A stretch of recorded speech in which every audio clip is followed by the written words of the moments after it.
అందరికీ నమస్కారం. Welcome to Leo. మాజీ ముఖ్యమంత్రి పులివెందుల శాసనసభ్యులైనటువంటి వైఎస్ జగన్మోహన్ రెడ్డి గారు ఇటీవల వల్లభనేని వంశీ ఏదైతే జైల్లో ఉంటున్నాడో విజయవాడ జైల్లో అతన్ని కలవడానికి వెళ్ళినటువంటి నేపథ్యంలో కలిసి వచ్చిన తర్వాత జైలు బయట ఒక ఆసక్తికరమైనటువంటి సన్నివేశం జరిగిందనే చెప్పుకోవాలి. ఏదైతే ఒక పాప జగన్మోహన్ రెడ్డి గారికి చాలా భావోద్వేగానికి గురవుతూ ఆయన్ని కలిసి ఫోటో దిగినటువంటి నేపథ్యం రాజకీయంగా కొంతమేర వైరల్గా మారిందని చెప్పుకోవాలి. ఇప్పుడైతే దానికి సంబంధించి ఆ ఫోటో చూస్తే కొంతమంది స్క్రిప్ట్ అంటున్నారు, లేదా కొంతమంది అది కొద్దిగా అనివాంఛనీయ సంఘటనగా జరిపిందని కొంతమంది చెప్తున్నారు. దీనికి సంబంధించి పూర్తి వివరాలు తెలుసుకునే ప్రయత్నం చేద్దాం. మనతో ఉన్నారు ప్రముఖ రాజకీయ విశ్లేషకులు కొత్త రవీంద్రబాబు గారు. సార్ నమస్కారం అండి. నమస్తే సార్, ఇటీవల మనం చూసాం ఒక పాప జగన్మోహన్ రెడ్డి గారితో ఫోటో దిగింది. బాగా వైఎస్ఆర్సీపీకి సంబంధించి సోషల్ మీడియా మొత్తం వైరల్గా మారింది. అయితే దానికి సంబంధించి చాలామంది కొంతమంది రాజకీయ ప్రముఖులు ఏమంటున్నారంటే అంత చిన్న పాపకి రాజకీయంగా కొంతమేర పార్టీల పట్ల దేశంతో నింపబడిందని చెప్పేసి ఆ అమ్మాయి మాట్లాడిన మాటలు కావచ్చు, ఏదైతే చంద్రబాబు నాయుడు 15 ఇవ్వట్లేదు, దాని ద్వారా మేము ఇబ్బంది పడుతున్నాము, పథకాలు ఏం రావట్లేదు, మాకు ఆర్థికంగా మేము ఇబ్బందులు ఉన్నాయని చెప్పేసి మాట్లాడింది ఆ పాప. దానికి సంబంధించి కొంతమేర చర్చ నడుస్తుందని చెప్పాలి. మొత్తంగా ఈ ఉదంతం గురించి మీరే ఉంటారు. ఆంధ్రప్రదేశ్ రాష్ట్రంలో ప్రధానంగా బాగా చర్చించుకుంటున్న అంశాల్లో ఇదొక అంశం ఈరోజు. సో ఇప్పుడు ఇంతకు ముందు జగన్ రెడ్డి గారు మాజీ ముఖ్యమంత్రి గారు ప్రకటించినప్పుడు ఇక నుంచి నన్ను జగన్ 2.0 చూస్తారు అని అన్నారు. నేను వేరేదేదో ఎక్స్పెక్ట్ చేశా. ఇక ఇది 2.0 కాదు, ఇది 1.0నే కదా. గతంలో గడిచిన ఇన్ని సంవత్సరాలుగా జగన్ రెడ్డి గారు ఏదైతే చేస్తూ వచ్చారో ఆ పాదయాత్రలో కావచ్చు, పర్యటనలో కావచ్చు, సిద్ధం సభల్లో కావచ్చు, ఎక్కడ చూసినా కూడా ఆర్టిఫిషియల్లీ క్రియేటెడ్ క్యారెక్టర్స్, పాత్రలు, పాత్రధారులను పెట్టేసి ఇవన్నీ చేశాడు. ఆయనకి నేపథ్యం బ్యాక్గ్రౌండ్ ఉంది. ఇంకా మాట్లాడవలసి వస్తే అది కోడి కత్తి కావచ్చు, గులకరాయి సంఘటన కావచ్చు, ఇలా చెప్పుకుంటూ పోతే చాలా ఉన్నాయి. ఇంకొక విషయం ప్రస్తావన వచ్చే 2023లో ఆయన చీఫ్ మినిస్టర్గా ఉన్న సందర్భంలో వైజాగ్లో గ్లోబల్ ఇన్వెస్టర్స్ సమ్మిట్ అనేది నిర్వహించారు. సో దాని పర్పస్ ఏంటి? ఇండస్ట్రియలిస్టుల్ని, ఇన్వెస్టర్స్ని ఆకర్షించి ఆంధ్రప్రదేశ్లో పెట్టుబడి పెట్టే విధంగా చేయాలనేది దాని సంకల్పం. అటువంటి గ్లోబల్ ఇన్వెస్టర్స్ సమ్మిట్లో నాటకీయ పక్కీలో ఐపాక్ టీమ్స్లో ఎవరైతే ఉంటారో ఎంప్లాయీస్ వాళ్ళందరికీ సూట్లు, బూట్లు, టైలు వేసేసి వీళ్ళే ఇండస్ట్రియలిస్టులు, వీళ్ళే ఇన్వెస్టర్స్ అని చెప్పి పెద్ద ఎత్తున మీడియాలో ప్రచారంలోకి వచ్చింది. సో వీళ్ళు ఐపాక్ టీమ్ మెంబర్సు అని కొంతమంది ఇంటలెక్చువల్స్ గుర్తుపట్టారు.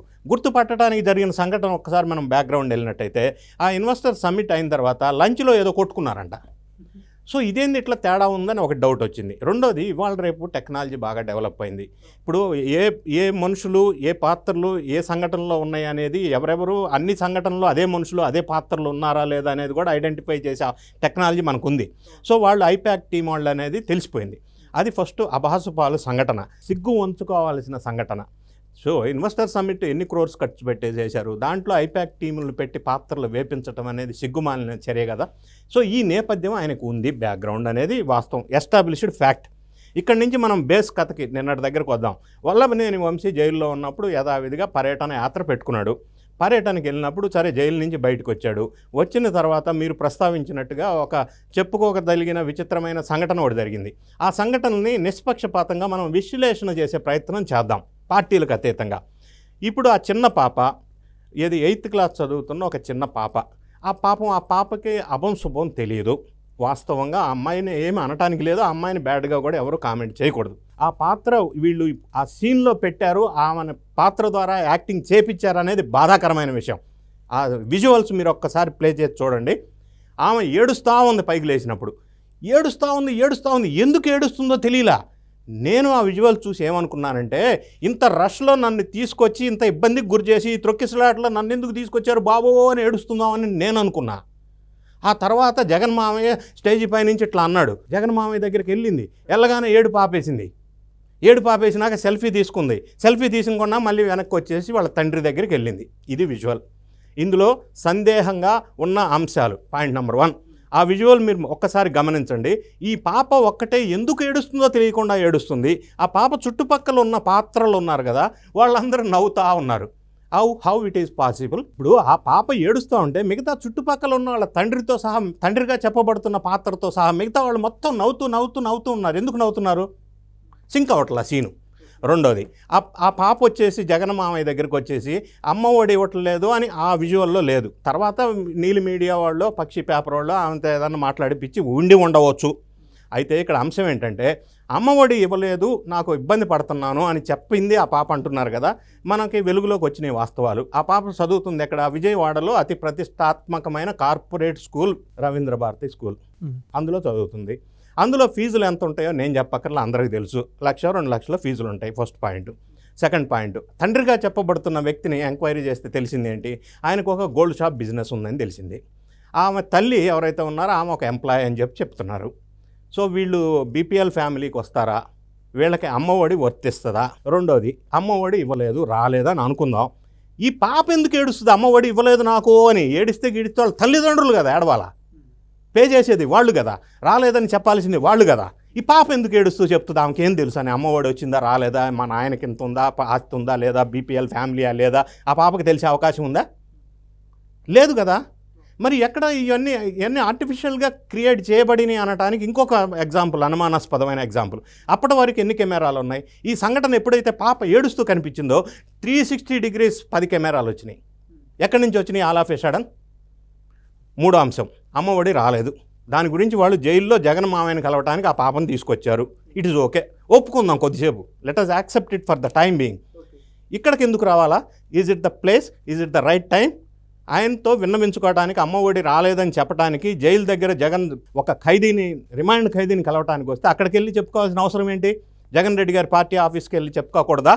అసలు జగన్ రెడ్డి గారిని కలిసి చెప్పుకోవడానికి ఇది రైట్ ప్లేసా, రైట్ టైమా? కరెక్ట్ కాదు కదా. ఈ కరెక్ట్ కాదని అనటానికి గతంలో జరిగిన ఇటువంటి పాత్రదారుల ద్వారా చేపించిన ఆర్టిఫిషియల్ క్రియేషన్కి, ఈరోజు ఇప్పుడు చూస్తున్న ఆర్టిఫిషియల్ క్రియేషన్కి మనం ఒక్కసారి కంపేర్ చేసుకుంటే, చరిత్ర మనం ఒకసారి చూసుకున్నట్టయితే ఇది ఆర్టిఫిషియల్ క్రియేషన్ లాగా అనిపించట్లేదా?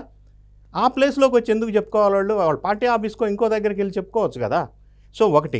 ఈ రెండోది, ఆ అమ్మాయి ఆ జగన్ మామయ్య దగ్గరికి వచ్చినప్పుడు ఏం మాట్లాడలేదు, ముద్దులు ఇచ్చాడు, యథావిధిగా జుట్టు నమిరాడు, ఆయన స్టైల్లో ఆయన పంపించేశాడు. ఆ తర్వాత ఇవన్నీ వార్తలు బయటకు వచ్చినాయి, అమ్మఒడి గురించి ఆమె చెప్పింది అని. ఆ పాప ఎట్లా చెప్తుందండి? చెప్తే తండ్రి చెప్పాలి కదా.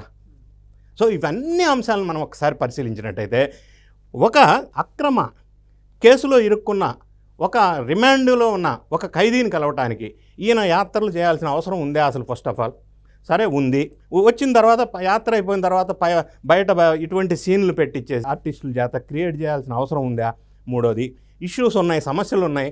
ఇటువంటి సందర్భంలో కాదు కదా అసెంబ్లీకి వెళ్ళి ఎందుకు మాట్లాడకూడదు? ఏదున్న సమస్య అసెంబ్లీలో కదా మాట్లాడాలి. ఎమ్మెల్యేగా కదా గెలిపించారు. మూడో అంశం, జగన్ రెడ్డి గారు ఎప్పుడైనా బయటికి రారు, జనాన్ని కలవనివ్వరు. ఎప్పుడు బయటకు వస్తారంటే, ఒకటి వాళ్ళ మనుషులు ఖైదీలుగా ఉన్నప్పుడు, జైల్లో ఉన్నప్పుడు జైలు బాట, లేదా ఎవరన్నా చచ్చిపోతే వాళ్ళ దగ్గరికి వెళ్ళటం, చచ్చిపోయిన దగ్గరికి వెళ్ళినప్పుడు మళ్ళీ రాజకీయ కామెంట్స్ చేయటం, ఇవన్నీ పరిపాటిగా జరుగుతున్న సంఘటనలు. మూడోది, యాత్ర సందర్భంలో ఇటువంటి చాలా సందర్భంలో మనకి చాలా పాత్రలు జరిగినాయి గతంలో. ఈ సందర్భంలో నేను ఒక్కటి కంపారిజన్ చేస్తాను. గతంలో లోకేష్ బాబు యువగళం పాదయాత్ర చేస్తున్న సందర్భంలో, ఆ పాదయాత్ర జరుగుతున్నప్పుడు సేమ్ సీన్ ఒకటి జరిగింది, గుర్తు తెచ్చుకోండి. ఒక చిన్న పిల్లవాడు, ఇదే సైజ్ 8th క్లాస్ పిల్లాడు, తెలుగుదేశం పార్టీకి సంబంధించిన ఎల్లో షర్టు, టీడీపీ ముద్రలు ఇవన్నీ ప్రింట్ చేసుకొని కార్యకర్తలు వేసుకునే టీషర్టు యువగళం పాదయాత్రకు వచ్చినప్పుడు లోకేష్ బాబు అతన్ని పిలిచి ఆ అబ్బాయిని, తప్పు నాయన, నువ్వు ఇటువంటి రాజకీయ మీటింగులకి పార్టీ షర్ట్ వేసుకొని రాకూడదు, షర్ట్ తీసేపిచ్చి స్కూల్లోకి పో అన్నాడు. ఈ కంపారిజన్ ఎక్కడుంది? మెచ్యూరిటీ, నాయకుల్లో మెచ్యూరిటీ ఎవరి దగ్గర ఉంది? ఎక్కడుంది? ఏంటి కంపారిజన్? మరి ఆయన చేసిన పని ఏంటి, ఏం చేసిన పని ఏంటి? ఇటువంటి ప్రవర్తన ఇప్పటికైనా మానుకొని ప్రజల్లో సహజంగా కలిసిపోయి ఏదన్నా సమస్యలు ఉంటే అసెంబ్లీలో పోరాటం అలవాటు చేసుకుంటే ప్రజలు హర్షిస్తారు.